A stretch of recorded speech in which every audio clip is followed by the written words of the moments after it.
Hi, I'm Loris Alexander. This is Bridge City News, and here are some of the stories we've been following. The FDA grants emergency use for Pfizer's COVID vaccine. Plus, the U.S. says the vaccine is to start arriving in the States come Monday. And the Salvation Army introduces a new option for their Christmas Kettle campaign. Your nation, your province, your southern Alberta. From the heart of Lethbridge, it's Bridge City News Weekend Edition. Thank you for joining us. The head of the U.S. Food and Drug Administration says the first COVID-19 vaccine has been approved for emergency use and distribution efforts are getting underway. I am pleased to announce that late yesterday, the FDA authorized for emergency use the Pfizer-BioNTech COVID-19 vaccine. This is the first COVID-19 vaccine to be authorized in the United States. And with this authorization, we know that our federal partners are already moving to distribute the first doses of the vaccine throughout the country. I will absolutely take this COVID-19 vaccine, pending availability and distribution, because I have complete trust and confidence in the FDA's career staff's evaluation. The vaccine really is one that we're comfortable giving to patients who have had other allergic reactions besides those other than severe allergic reactions to a vaccine or one of its components. So obviously you'll need to tell your doctor if you've had allergic reactions. They'll help determine, knowing what's in the vaccine, if you might be allergic to one of those components. The representations in the press that I was threatened to be fired if we didn't get it done by a certain date is inaccurate. U.S. officials say the nation's first COVID-19 vaccine will begin arriving in the States come Monday morning. Make no mistake, distribution has begun. Right now, boxes are being packed and loaded with vaccine with emphasis on quality control.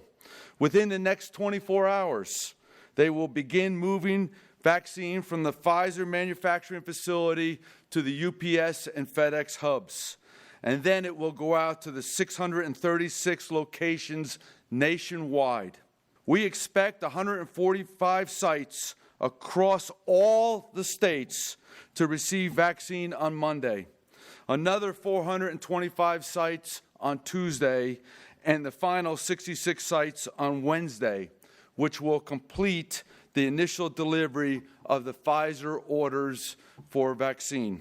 And we think as early as about 3 weeks from now, we can be delivering vaccines to all providers as directed by the states. For example, to the local pharmacies as they would like.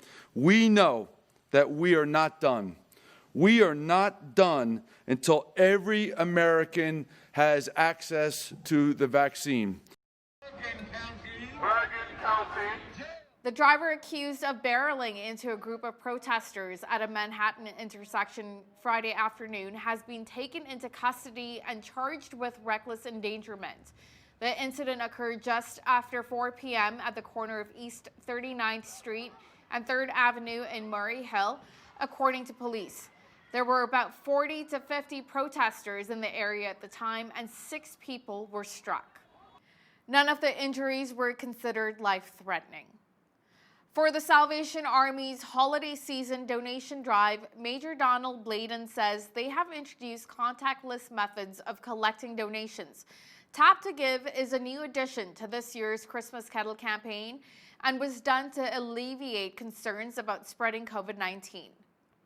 We have to respect that Alberta Health Services and the province of Alberta and all of the people involved in this pandemic response are looking out for everybody's best interest, and we certainly want to be a part of the solution and not a part of the problem. So, we informed all of our volunteers, and as of the end of the day today, Saturday, we have to have all of our volunteers off of our Kettle locations.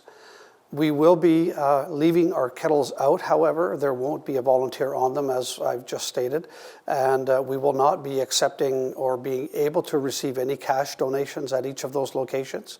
However, as you can see on the kettle beside me, there's what's called a tip tap function that we are able to leave out in stores, and that of course doesn't need anybody to be present while that is functioning. So we would encourage people, as they see this particular tip tap in this kettle in each of the locations that we will be at, that if they would be so willing and so gracious and able to perhaps use a debit card or a credit card and to provide us with a $5 donation, that would certainly help us get a little closer to the goal that we were very ambitious about in the first place. The Christmas Kettle campaign runs until Christmas Eve. It is the Canadian dream for some people to own their very own home. But making this dream a reality can be a huge financial hurdle. We introduce you to one Lethbridge couple who found a clever way of saving for that huge down payment. My husband and I were talking, and we've been saving for a house because we figure we're paying rent, so why can't we pay a mortgage? But of course, getting a down payment is a lot of money all up front. So we were trying to think of ways that we could supplement our income in what we're saving. So a plan was birthed from that ambition, and Vera and her husband put a call out on social media for unwanted items to be donated. I thought, hey, well, why don't we put it out there to see if anyone's got any items they want to donate, and say that any money that we make from selling their stuff would go towards our down payment. Vera says between bills and daily expenses, saving for a lump sum can be challenging. When you're working and you have your regular bills and you have your payments that you have to make on whatever your debts are, it's a large sum all at once. And so, with the kids having activities and food and things like that, it's just saving any little bit is hard. And so that's why kind of buying a house for us has never been in the cards up until recently. Vera is hoping to purchase a home by spring 2021 and is motivated to make the Canadian dream a reality for her family. You get out of it what you put into it. So for what I do, if you're posting a picture of something and that's it, you just post a little picture, a little description, and that's it, then you'll get the response that way. But if you take the time and you post it and put a little bit more effort in, I guess, be a little bit more specific and be more available, then you'll get a better response. A local motorcycle club that connects like-minded veterans is speaking out about the struggles of post-traumatic stress disorder. Take a look as this group of brave veterans is concentrating on fighting the stigma attached to PTSD. We've taken people, basically from their basement and put them in a chapter with other guys that can relate, to what they've been through. And, we've had a problem with suicide. There's people in our club that either tried to commit suicide or have thought about it. If we get together, we can ride. We don't even have to talk. It's just being with somebody of our group that basically has experienced the same thing you've experienced, been through what you've been through. It might not have been the same tour. It could have been, a couple years apart or whatever like that. But there's that understanding. The club helps the members just by being part of an organization that has goals geared towards helping other brothers. I think the commitment is a lot of it's to do with the camaraderie that we experienced when we were in the military, and probably a common theme there, but it's quite true. And we don't care if a person was a private or a colonel. We don't care if he was Army, Navy, Air Force. We don't care if you served in a combat zone, jumped out of an airplane, or rode around in a truck. It doesn't matter to us. It's the club. We put our club first. And by putting our club first, we're actually putting each other first. We look out for each other, coast to coast, day in, day out.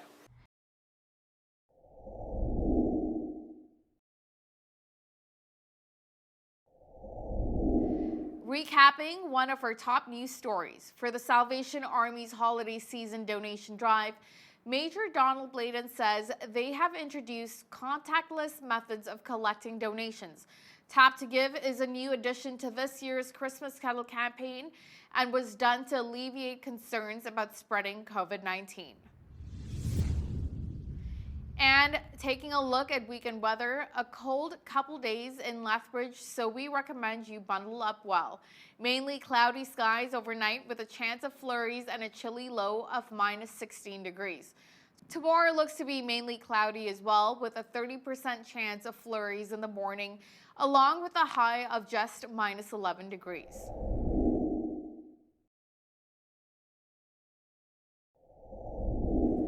When we return, watch our interview with Alex Schandenberg, Executive Director of Euthanasia Prevention Coalition, on the expanding parameters of assisted suicide in Canada. The federal government is in the process of trying to pass Bill C-7, which will expand the parameters around medical assistance in dying or MAID. Assisted suicide advocates are applauding this move, but a number of groups representing people with disabilities are raising red flags. Joining me now to discuss this in more detail is Alex Schandenberg, Executive Director of Euthanasia Prevention Coalition, joining me from London, Ontario. Welcome back to Bridge City News, Alex. It's great being with you again today. Now, assisted suicide has been legal in Canada for a number of years now. What exactly will Bill C-7 change? Yeah, so Bill C-14 legalized euthanasia and assisted suicide, which they now like to call medical aid in dying, just to make us all feel better. That was legalized in June of 2016. So what Bill C-7 does is it changes the law by, first of all, it refers to this Quebec court decision, which struck down the requirement of the law that your natural death be reasonably foreseeable. That was the terminal illness requirement in the law. And so what it does is it says that that has to come out of the law, but that was never defined before. So what it means is people who are not terminally ill could die by euthanasia or assisted suicide. And I first should explain what the difference is. Euthanasia is death by lethal injection, whereas assisted suicide is the same type of death, but you do it yourself. They give you the drugs and you do it yourself. So the first thing is taking away the terminal illness requirement. The second thing they've done is they've taken out the waiting period or the reflection period. The original law had a 10-day reflection or waiting period within a law. This bill, if passed, will allow a same-day death. So if the doctor determines that you are terminally ill and you have a bad day, you could die that very same day. So that if you had a bad day and you die by euthanasia, you'll never see the better day that could be the next day. Won't happen, you'll be dead. The other thing it does is it creates this two-track law. So therefore, if you're not dying, you would wait 90 days. But if you are dying, there'd be no waiting period. So it creates this 90-day waiting period for people who are not terminally ill. So someone who might have a significant health condition or psychological suffering could request euthanasia, be approved for it, but then die in 90 days, whereas someone who's considered terminally ill could die immediately. Now, a number of groups who advocate for those with disabilities, Alex, say this is something that will create more vulnerability for them. How will Bill C-7 do that? Well, by removing the natural death as reasonably foreseeable, that meant that terminal illness restriction, the law then allows euthanasia for physical or psychological suffering. Now, the law never defined psychological suffering, and it never actually defined physical suffering either. So what it does is the people with disabilities are saying this law will now allow someone who has a physical or a psychological condition, and whether it be it doesn't need to be terminal, to die by euthanasia. Now, you have to understand the perspective here. We've had several cases already of people who were not necessarily dying, who had significant disabilities but not dying, who were urged to consider euthanasia. There was the case of Roger Foley, for instance, here in London, Ontario. Roger Foley has a significant degenerative condition, but he was being pressured by the hospital here in London, Ontario, to die by euthanasia. And the reason is because his needs were so great that he needed a significant amount of home care to move home. And the province was saying they weren't going to offer him that. So therefore the doctors were saying in order to get him out of the hospital, let's ask him about euthanasia. There's these kind of things. But also there was the case of Candace Lewis in Newfoundland. Candace Lewis went to the doctor when she was 25. She was significant disabilities. She was very sick at the time. All that is true. But the doctor was pressuring her to euthanasia. Now you have the case where you don't even have to be terminally ill. So in the case of Roger Foley, he was not technically terminally ill, but his condition could be terminal if he had no treatment, right? Now that wouldn't even matter. People with disabilities are saying, well, we're already treated in a negative manner. This makes it worse. There's another point of the bill also. Currently, the law requires two people to be how would you say, unrelated witnesses. So therefore, someone requesting euthanasia, there would need to be two unrelated witnesses, which is like all other legal documents. If I sign a will, it needs to be then signed also by two unrelated witnesses. Well, what they're doing is they're going to reduce that to one, and it could be someone who's even your nurse or your caregiver.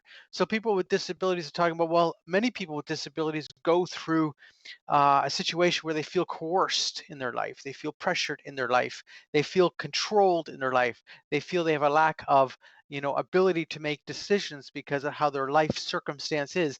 And now you're going to have euthanasia could be approved by your caregiver or your nurse. They feel that's completely unsafe, and I would agree with them. Let me ask you something. Wouldn't that be considered unethical, though, for a doctor, hospital to put pressure on a patient to end their own life? Well, certainly it was unethical. Roger Foley, in the case of him in London, Ontario, recorded the conversation on a tape recorder because he was so upset and shocked by the fact that they were telling him he should die by euthanasia. They were saying to him, well, you can have euthanasia, or it's going to cost you $1,800, per month to live here. And he's like, well, what kind of option you offer me, death or paying for my hospital bed, when the province is saying they're not going to care for me in my home because of the level of home care I need. If you consider the case of Candace Lewis, her mother was so upset that they were pressuring her to euthanasia, her mother took her home because she thought, well, if Candace is dying, naturally that is if she is dying, then she should die at home. Well, Candace Lewis never died. She continued living. She ended up getting better. But the fact of it is that, is it considered unethical? Of course it is. But so is killing people by euthanasia unethical. Now, Alex, if Bill C-7 becomes law, is it true that a patient could be killed by their physician even after losing the ability to give instructions, or maybe the patient has even changed his or her mind? Right. So what the bill does is Bill C-7 allows for euthanasia for someone who's become incompetent, so long as they had been previously approved for euthanasia. So currently the law says that you must be competent at the time of death. The Bill C-7 would change that. So if you have been approved for euthanasia already, then if they come to you, let's say 3 days later to give you the injection, and you've, let's say, had a stroke or something and now you're incompetent, you could still be then injected. So you lose the right to change your mind is the first thing that happens. The second thing is how do you actually know that person now wants to die by euthanasia? You don't know. They've lost their competency. But what's interesting about this is very similar to the one case that happened in the Netherlands. Because in the Netherlands, what happened is there was a case that went to the courts because the doctor had a patient who had asked for euthanasia and had become incompetent and went ahead and did it anyway. But at the time when she was going to do that euthanasia, the patient was resisting and saying no, no, saying no and resisting. So what she had done is she had the family hold her down as she injected her. And of course, then this became a controversy. How could you dare have the family hold her down as you injected her? And the woman was saying no. So this is the kind of thing that you're opening the door to when you allow euthanasia for incompetent people. There's another point to this. I think it's unconstitutional. And the reason I'm saying that is in the Carter decision, which was the court decision that led to the legalization of euthanasia in Canada, the Supreme Court justices said you have to be competent.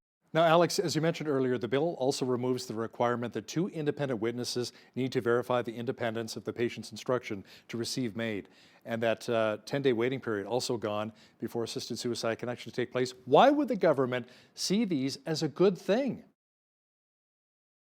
Well, the government has decided to do these things because they had a consultation, but not with the regular group of Canadians. Now, first of all, there was two types of consultations they did. The first one was they did an online consultation last January, and some of your viewers might remember it. I found that consultation, that online consultation, to be very rigged because the questions were designed in such a way to come up with an answer. The questions assumed that someone supported euthanasia. The questions were written in such a way to encourage a certain outcome. The second thing they did is a consultation with the doctors who were doing euthanasia. So there's a group of doctors called the MAID consultation physicians. They're involved with making these decisions and doing the act. So they consulted them, and they were saying, well, the 10-day waiting period is a problem because sometimes someone, can't wait 10 days. Well, the fact of it is the previous law, whether I liked it or not, already allowed for a decision where the doctor could waive the 10-day waiting period. So removing it just didn't make sense. What I'm very concerned about is Bill C-7 is supposed to be a reaction to this Truchon Quebec court decision, which struck down that your natural death had to be reasonably foreseeable. First of all, that was a lower court decision. Secondly, that decision only struck that part of the law out, that your natural death had to be reasonably foreseeable. That's all it struck out. But then the law is now being changed much further than that. And what's important about this is the government actually hasn't done a formal consultation on the law yet. Now, what's my point? The previous law legislated, so when you read the Bill C-14, the law that it passed in 2016, in Section 10 of that law, the legislators added that there must be a formal consultation of the law being done starting in June of 2020. It has not happened. So why is the government changing the law before they've actually done a formal consultation? Let me ask you something as well. How does the federal government justify expanding euthanasia before doing a 5-year review of the law as previously promised? Right, the 5-year review is what I was just referring to. Yeah, I called it a formal consultation. The 5-year review is legislated. So therefore, what it says is they must do a full review of the law, and it was supposed to begin in June of 2020. Now I can understand that it hasn't begun yet because of the whole COVID thing that happened and Parliament, stopped sitting at a certain point, etc. Nonetheless, the fact is to expand the law previous to doing a review of the law seems to me undemocratic because they're not actually examining what's going on. There's a whole nother point to this. The government has been putting out these reports on the law. So the report that came out last year showed that there had been totally up until December of 2019, there had been around 13,900 euthanasia deaths. I predict at this point it's approaching 20,000. But what they had done is, in that, if you read the report, they only reported on the data, meaning the numbers. What was the average age of the person? What was their medical conditions? What part of the country did they come from, et cetera, et cetera, et cetera. There's nothing in the report that they reported, nothing there that would indicate there was any problems with the law. So in fact, they were creating a fait accompli. They were creating a report that would lead to an accepted expansion of the law. And I think that's simply wrong. What about the conscience rights of medical professionals? Alex, can Canadian doctors refuse to participate in euthanasia?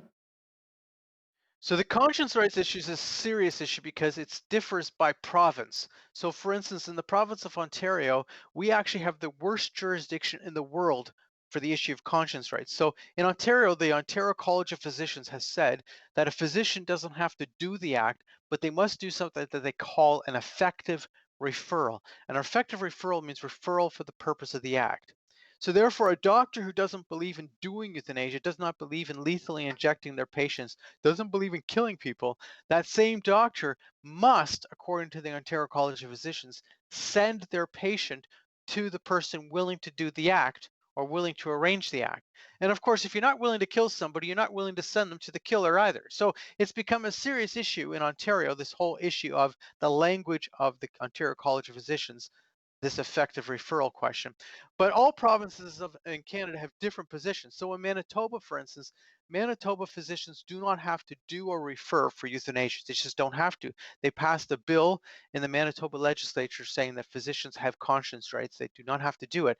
Now, at the same time, most provinces, such as Alberta, etc., have what they call a 1-800 line. They have a toll-free line. So the physicians really don't have to be forced to participate because, in fact, a patient or someone who wants to die by euthanasia, whether I like it or not, can simply call the 1-800 number and be referred to a physician who would do the act.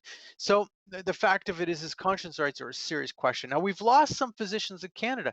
In my own province of Ontario, there's been several physicians who have left, who I personally know, who have left the province because they believe that they should then be practicing medicine in a place that respected their conscience rights. They weren't willing to do this, and they weren't wanting to be forced to do it. Therefore, they've left. Now, Alex, we only have about a minute left here. Some say next on the list of those allowed to ask for assisted suicide are mature minors. These would be children who are considered mature enough to consent to their own medical treatment. Will the federal government pursue this down the road?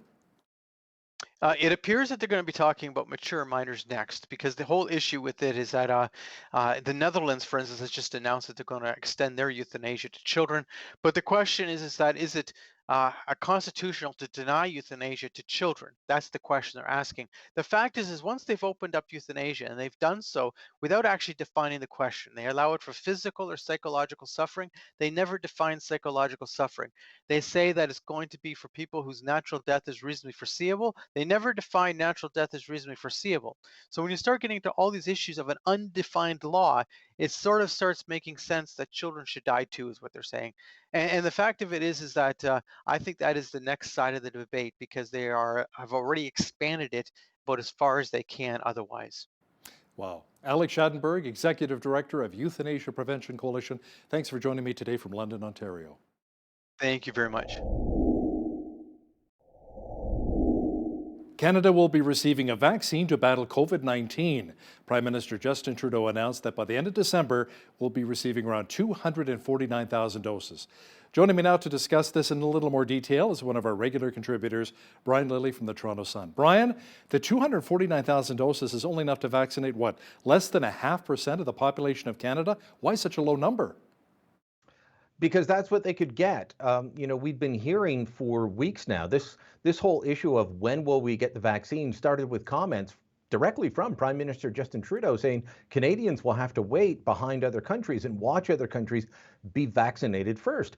And that led people to say, well, why? When are we getting the vaccine? And of course, these comments came as both Pfizer and Mrna, the two early and leading candidates for vaccination, had put in requests for emergency use with the FDA in the United States and with the National Health Service in Britain. They've been approved in the National Health Service. They'll likely be approved by the FDA later this week. And the Brits and the Americans immediately said, if it gets approval, this is when we will vaccinate. And so both opposition politicians and people like myself in the media started saying, okay, well, if Health Canada approves, how soon after can we get the vaccine? And the Prime Minister didn't want to say. No one in the government wanted to say. They just kept saying things like, sometime in the third quarter. Well, that's from January 1st until March 31st. That's a long time. The government wouldn't give an answer better than that. I obtained documents last week from the military planning, General Jonathan Vance saying, don't expect vaccines until the spring thaw. So that's mid to late March. That got a lot of people worried. The government found a way to get up to, I want to be careful here because the Prime Minister emphasized this, up to 249,000 doses. I have to applaud him, Hal. I said if you got vaccine early, I would applaud him, and so I am. But it is just enough to vaccinate, if we get the full allotment, 124,500 people. It's going to be divided up by province, by population. So Ontario will get about between 95, 99,000, and then it goes on from there. So Alberta will get maybe about a third of that. So enough to vaccinate maybe 15,000 people in Alberta. Here's part of the problem, though, is that that doesn't even look after all of our healthcare workers. It doesn't look after our frontline staff. It is something, but the main vaccination won't be happening until much later in late winter or early spring. Yeah, the big question is who actually gets the vaccine first? Possibly the healthcare workers, some of our seniors. And how about the rest of us Canadians? Maybe by September? Is that what the Prime Minister said? Well, they're trying to come up. Bottom line is it lies with the provinces, but there are, tables, at work between the federal and provincial governments, always discussing issues like this. And everyone seems to be on the same page. We saw the photos, the videos coming out of Britain the other day, the 90-year-old woman being the first person to be vaccinated outside of a clinical trial. William Shakespeare was the second guy. These were people in care homes. That will be the first. The people that care for people in care homes and the frontline healthcare workers will go next. and then eventually the rest of us. You know, I wouldn't say that someone like you or I would be looking at getting a vaccine before summer, maybe late spring, but possibly summer. By the time we get through, we're expecting 6 million doses by the end of March. That's enough to vaccinate 3 million people. That would essentially take care of our healthcare workers, the most essential of them, and people over the age of 80. Then you start going down, people from 70 to 79. They're the next most at-risk group. People that have heart conditions fit into that. General Rick Hillier, who is leading Ontario's vaccine distribution program, said, don't expect things to ramp up really until April 1st. And then after that, it will take 6 to 9 months to look after the rest of us. And we'll probably see some of the doses going out to a lot of our Indigenous communities as well here. Yeah, and there is discussion about how they handled that. Is there a set aside for Indigenous communities? Is it part of the provincial allotment? You know, I can tell you that if you are in a remote Indigenous community, you're not going to be getting vaccinated with these first batches of the Pfizer vaccine. What we really have to hope for to speed up the vaccination program is that the vaccines from Johnson & Johnson and AstraZeneca come online quicker. Both the Pfizer and the Mrna vaccines need to be kept very cold. Pfizer at -70. And so far, the instructions from the company are once you move it, do not move it again. So once it's delivered, it can't go anywhere else. Well, across most of the country, the places that have freezers that can handle -70, Hal, those tend to be in major hospitals, research hospitals, in our major centers. So unless you can get to that location, you won't get that first batch of vaccine. So even people that are unable to move in long-term care homes may not get early doses of the vaccine. And it's definitely not going up to remote reserves. If you're next to an urban center, you might be in line. Now, an important issue has been raised when it comes to liability, Brian. Some people are really concerned that this vaccine has been rushed, and there are questions about whether anyone will suffer any serious side effects as a result. Has the government really made that clear?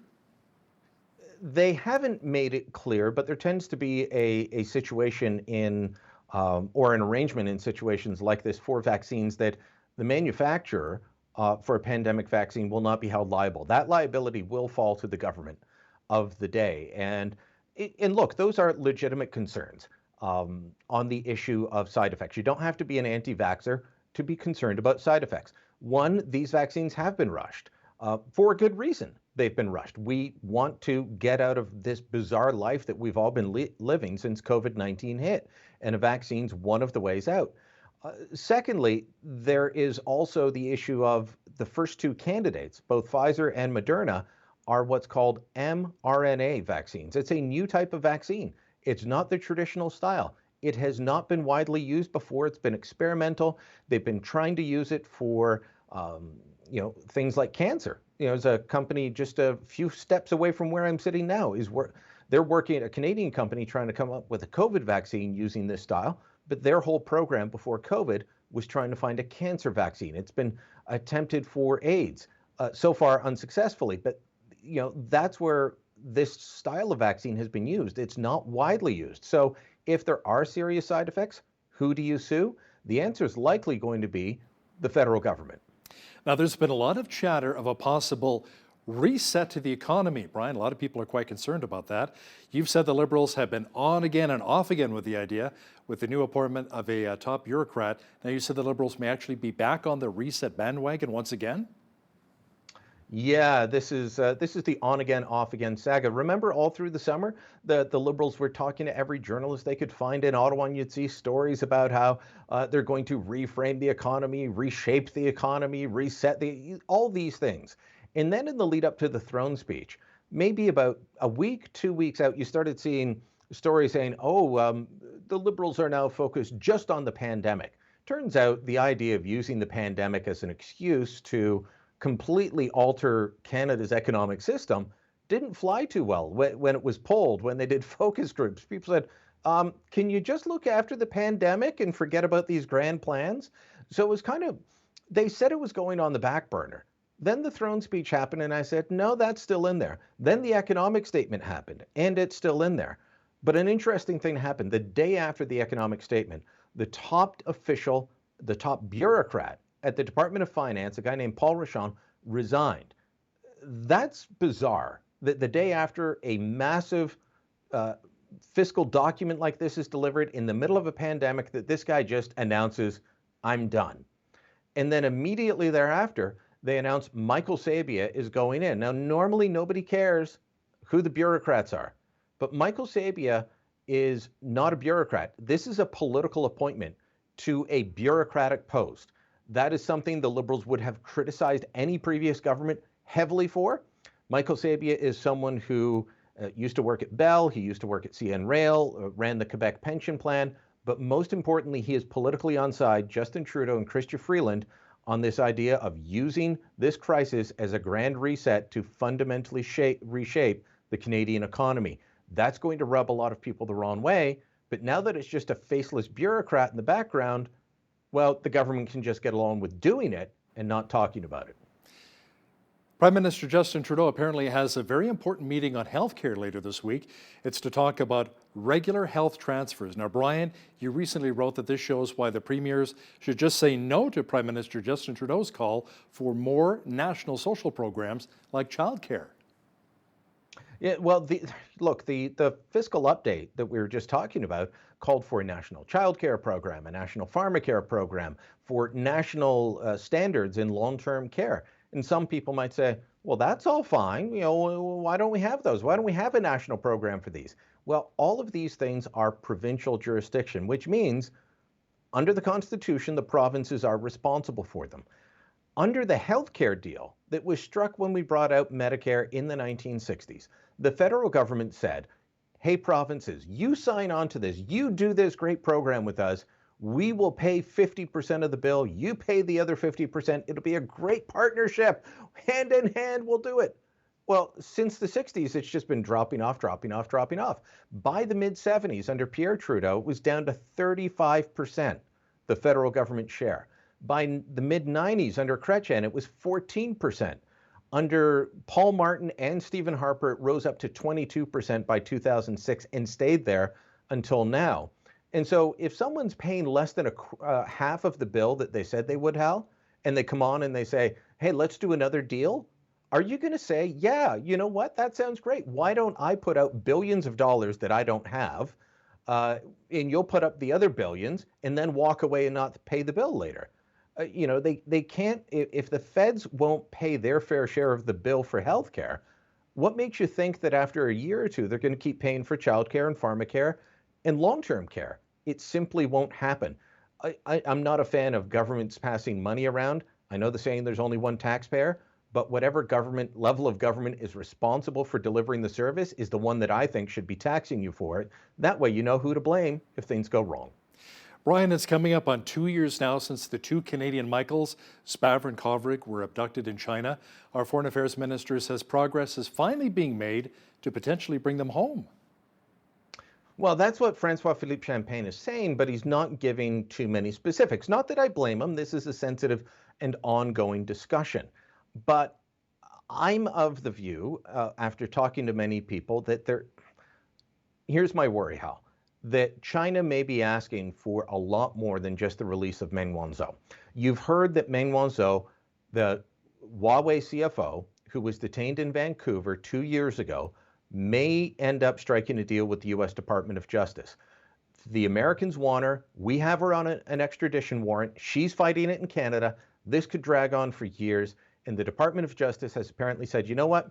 Admit you're guilty, pay a fine.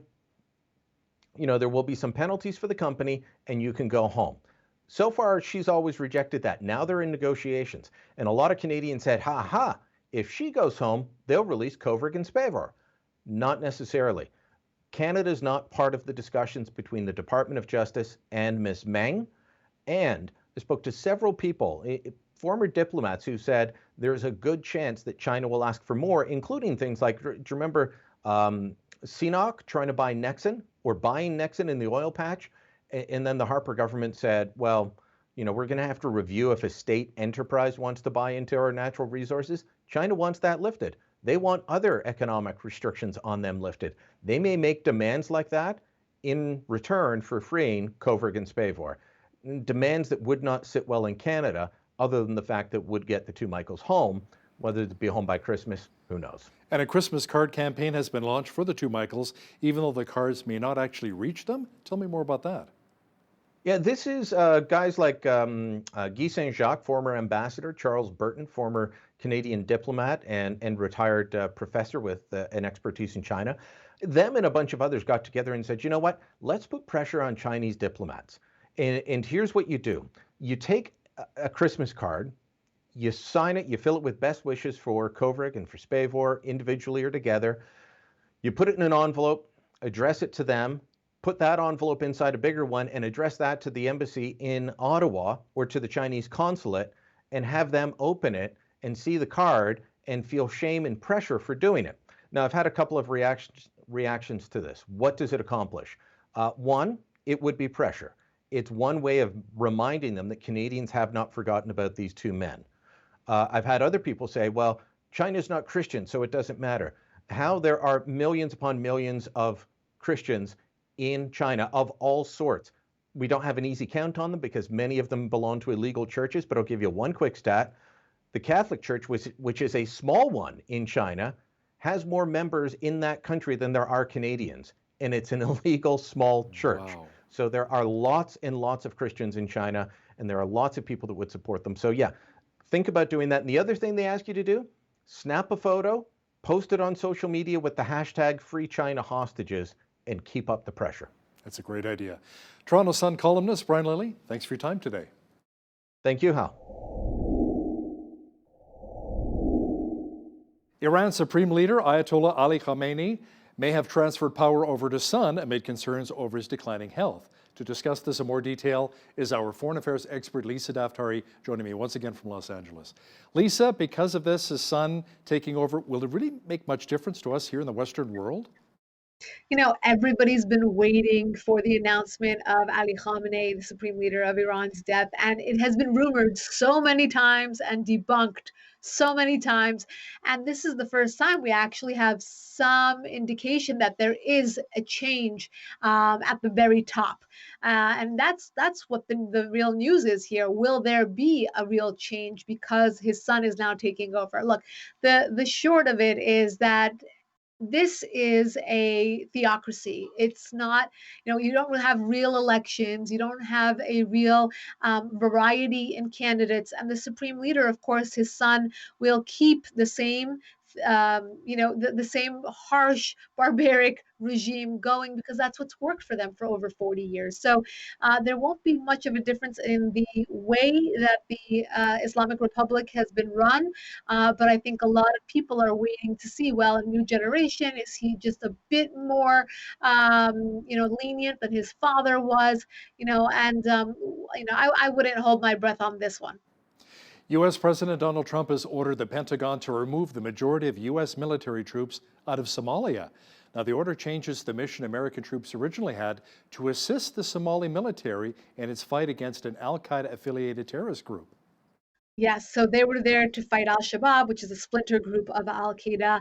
And, the White House has been very, very careful to say that even though we are restructuring our approach to having forces in Africa, this is not a complete withdrawal from the continent. And that is quite important because it has seemed that, the U.S. and the free world, for that matter, has really abandoned Africa. And that is why these terror organizations have been easily have been really prying upon the vulnerability of the continent there. So this is just a restructuring. We're bringing home the troops from Somalia, and we will revisit the strategy that we are applying in that continent. As China is seen stepping up its military activity, the United States, Britain, and France will conduct military drills with Japan next year amid concerns over security in the East and South China Seas. Everyone's starting to flex their muscles again.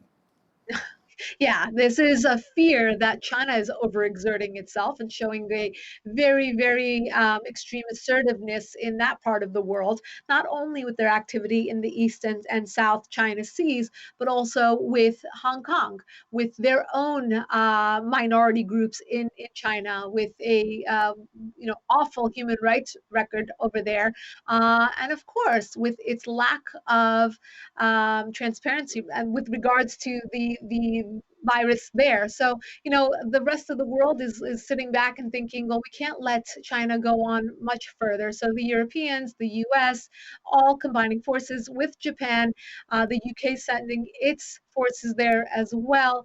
It's time for the West to show China that they will put up with and answer to any of its calls for domination in that part of the world.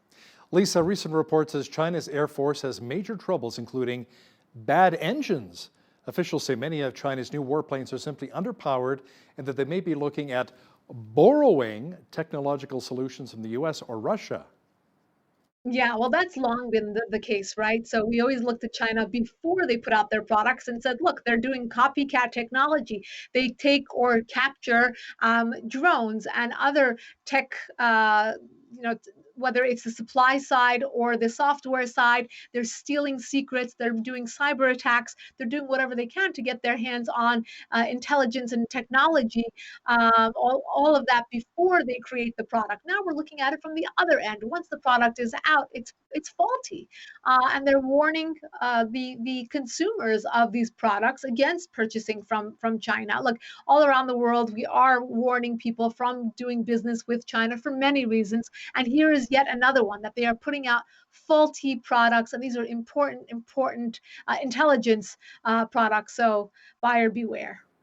A new report from the National Academies of Sciences and Engineering says that radio frequency energy of radiation that includes microwaves was the likely culprit that caused American diplomats in China and Cuba to fall ill over the past 4 years. Yeah, we've been keeping an eye on the story at the foreign desk. This is a mystery that, we don't want to drop the ball on. In 2016 and 17, we had reports of diplomats and their families that were sent over to China and Cuba. They were coming back with these neurological problems that are ongoing to this day. They are suffering with these problems, and there were no answers. There was no accountability, but there were a lot of questions, though. And now the reports indicate, without any accusation, how I must say the report said there's zero accusation on this, but they did come back saying that these are waves, including microwaves, that were in a pulsated fashion, not a random way, and these individuals were exposed to that. So the only recommendation that is included in that report is that from here on out, whenever we do send diplomats out, that we make sure that they are not exposed and do our best to have the home country promise that they will take good care of the diplomats sent over. It appears as though a COVID-19 relief bill is in the works and may be passed very soon in the United States. So how much help can American small business owners expect? $100 billion, $200, $300 billion? What are you hearing? Fingers crossed. We had Monica Crowley, the spokesperson for the Treasury, on my podcast last week, and she sounded extremely hopeful.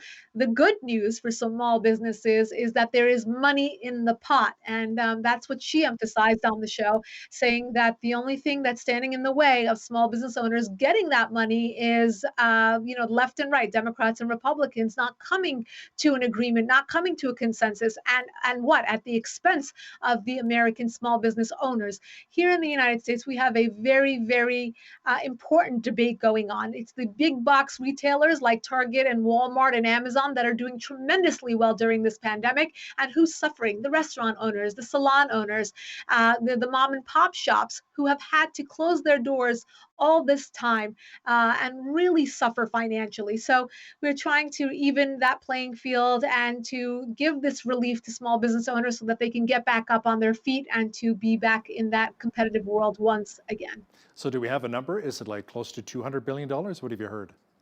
I haven't heard a number, but Monica did sound very, very confident that there is a good amount of money and that the small business owners will be very happy once that bill is announced. And we also were told that it might even be within a week. So that was Thursday. We might hear something this week. Fingers crossed. Yeah, much needed help for a lot of small business owners, absolutely. Lisa, the head of cybersecurity in the United Arab Emirates, said that the Gulf state has suffered countless cyber attacks on its financial sector, and officials say it was likely due mainly to the UAE agreeing to normalize ties with Israel. Right. If you remember back in September when the UAE and Bahrain became signatory to the Abraham Accords, and that was normalizing relations, economic and otherwise, with Israel, they became the target of the Shiite forces in the region. And obviously, that is led by the Iranian regime that said our new target in the region is not just Israel and throughout the world. It used to be the big Satan and the little Satan. The USA and Israel were the targets, their targets. But now it's become also the UAE. And why is that? Because the UAE has positioned itself to be the new economic hub, the new moderate force in the region that has made nice with Israel. And all of a sudden, they are looking at the UAE as turning its back on the other Arab nations, but that's not really the case. Looking forward, there will be more Arab countries to sign along with the United Arab Emirates to the Abraham Accords to normalize relations with Israel and in effect turn their back on the Iranian regime. So these cyber attacks are just a warning to the United Arab Emirates, but going down the line, the Iranian regime will be the minority, and the moderate Arab countries will thankfully be the majority in the region. Now, speaking of cyber attacks, Lisa, a former cybersecurity chief says Russia, China, Iran, and North Korea are trying to steal the coronavirus vaccine. Tell me more about that. Yes, this has been ongoing. And now that we are on the 1 yard line with regards to having a vaccine be very widely available to the rest of the world, you have these rogue nations saying, well, if we can't get it the real way, we're going to steal it, just like everything else, how they steal all of that intelligence and they'll steal the technology and the software and the apps. They even have a fake Starbucks in these countries. So, it's not surprising that they want to get their hands on the technology, on the science, and to also have a vaccine of their own so they don't have to buy from Pfizer or anyone else here in the West. The United Kingdom is gearing up for its very large vaccination plan this week. And Lisa, the whole world is watching. The whole world is watching because who's going to be next? So the UK became first to sign off on the vaccine, and I think it's about 800,000 vaccines that they have, and they have basically triaged their health workers and the elderly population to go first and to get the vaccine. The rest of the world watching to see how this goes. I know, Hal, you and I both have our questions and doubts about this, and look, on the one hand, everyone's waiting for the vaccine to go back to life as usual. On the other hand, people have questions. Well, you want to inject yourself with a new science, with a new technology, for a new virus. So I think everybody's waiting to see what the effects will be of the UK's plan of attack. Absolutely, keeping a close eye on that. Lisa, let's take it back to small business for just a moment here in North America. One of the videos which has gone viral on YouTube right now is of this woman that owned a restaurant, and right beside a restaurant in Southern California, there were a whole bunch of tents set up, makeshift tables, because they were a movie set, I guess the producers were setting up and had everything lined up for all of the staff to be able to eat there, yet her business is shut down. I'm losing everything. Everything I own is being taken away from me. And they set up a movie company right next to my outdoor patio, which is right over here.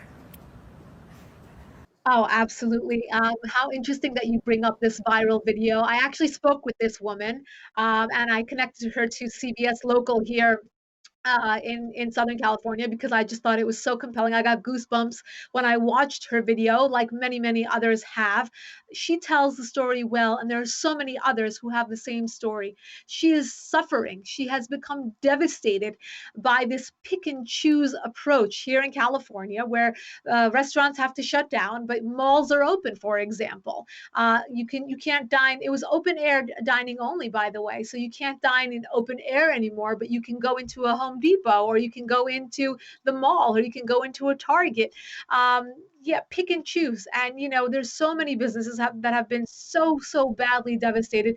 When you drive through the main parts of Los Angeles here, it's like driving through a war-torn country, a war-torn city. And the mayor here in Los Angeles, the governor of California, they're deaf. They're deaf. They're not hearing the people like this woman in the video who are suffering, and asking them to really reassess the situation and to make decisions that really affect people's livelihoods. I know there's a virus. We know that it's dangerous. We know that the numbers are spiking, but let's make decisions that won't have other side effects and won't affect people's livelihoods as well as their lives and their health. So it's really a very important debate. I think people are extremely upset at the decisions that are being made here, and believe that they're very irresponsible when it comes to deciding on people's lives. Bottom line is we have to support our small business owners around North America. Absolutely. Our foreign affairs expert, Lisa Daftari, joining me once again from Los Angeles, California. Thank you, Lisa. My pleasure. On behalf of all of us here at Bridge City News, I'm Hal Roberts. God bless, and thanks for watching.